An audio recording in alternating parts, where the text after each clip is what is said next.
Il était une fois une forêt peuplée d'animaux où aucun homme n'avait jamais pénétré. Malgré leurs différences, tous les animaux de la forêt vivaient en parfaite harmonie. Chacun d'entre eux avait ses propres caractéristiques. Les singes étaient malicieux, l'écureuil était peureux, le lion courageux, la biche était rapide, la tortue était lente, le renard était rusé et les abeilles très travailleuses. Le seul animal avec lequel les autres ne s'entendaient pas était le corbeau arrogant. Le corbeau n'aimait pas partager sa nourriture.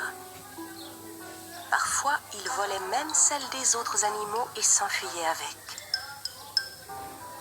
Tous les animaux commençaient à se dire que ce corbeau égoïste méritait une bonne leçon. Comme il était le plus malin et le plus rusé, le renard prit la parole. Laissez-moi faire. Je vais jouer un bon tour à ce corbeau égoïste. Ça va lui apprendre à être aussi arrogant. Un jour, le corbeau alla en ville pour chercher de la nourriture et revint dans la forêt avec un gros morceau de fromage dans le bec. Il alla se poser sur une branche. Le renard, qui le surveillait de loin, décida de passer à l'action pour s'emparer de ce fromage. Il s'approcha de l'arbre sur lequel l'oiseau s'était posé. Le corbeau était en train de picorer le fromage qu'il avait posé sur la branche. Hé, bonjour l'ami. Qu'est-ce que tu manges? Je n'ai jamais rien vu de tel. Ah, ça s'appelle du fromage. Les humains en mangent. Je me demande quel goût ça a. Tu m'en donnes? Ah, pas question. Tu sais quelle distance j'ai dû parcourir pour le trouver? Eh bien, un jour, je partagerai ma nourriture avec toi et nous serons quittes. Mais qu'est-ce que j'ai à faire de ta pauvre pitance? Ce fromage est un mets très spécial. On n'en trouve pas partout. Quoi qu'il dise, le renard ne parvenait pas à convaincre le corbeau de partager sa nourriture. Le renard était malin, mais le corbeau n'était pas en reste. Le renard décida donc de passer à une autre méthode. Très bien, très bien. Garde ton fromage, je n'en veux pas.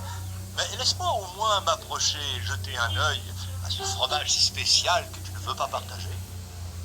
Mais quand le renard commença à grimper sur l'arbre, le corbeau effrayé reprit son fromage et s'envola avec sur une autre branche. Le renard alla se placer sous l'arbre où venait de se poser le corbeau.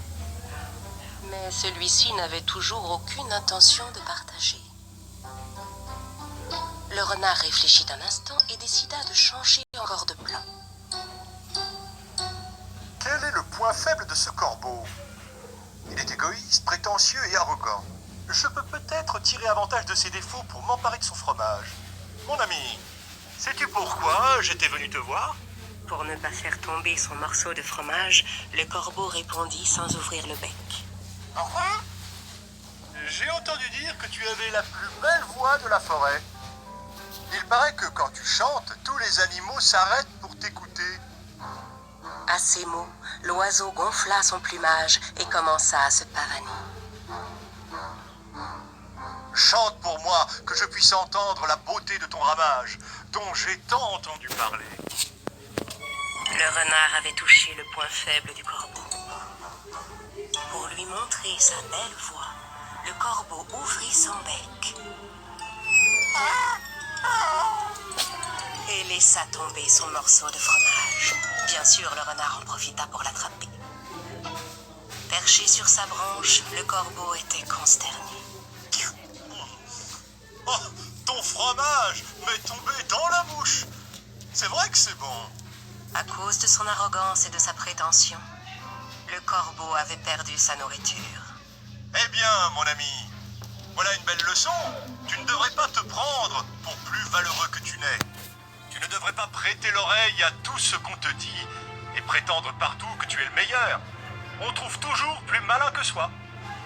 Sur ces mots, le renard s'en alla et disparut dans la forêt, laissant le corbeau dépité.